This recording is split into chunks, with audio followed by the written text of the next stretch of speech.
All right, you're gonna add drops of water to the colors that you want to use. I'm just using cheap Prang watercolors.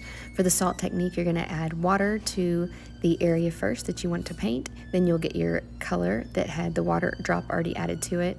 Take that, spread it out to that box.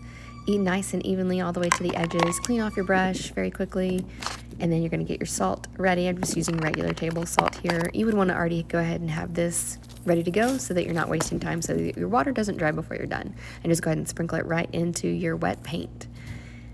All right, for the rubbing alcohol technique, I want to make sure I've got clean water, painting it into my little box here.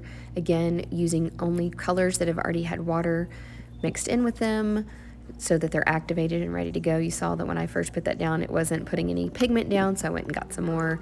And then I've got my rubbing alcohol and my dropper ready to go, just squeezing a few drops and letting it dry, and this is the effect when it's done.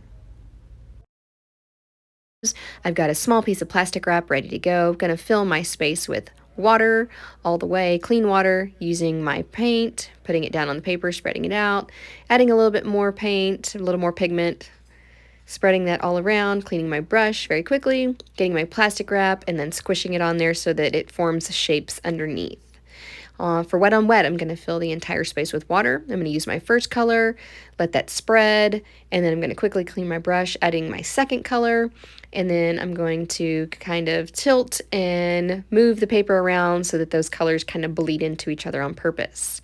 And whenever it's done, you're going to take that plastic wrap off, and you're going to end up with something that looks like that I want activated, adding a little bit of water, putting my color down, cleaning my brush, and then I'm going to add my second color. So I'm trying to get these two colors to be side by side while they're both still wet without allowing them to run into each other. Otherwise, that becomes the wet on wet technique.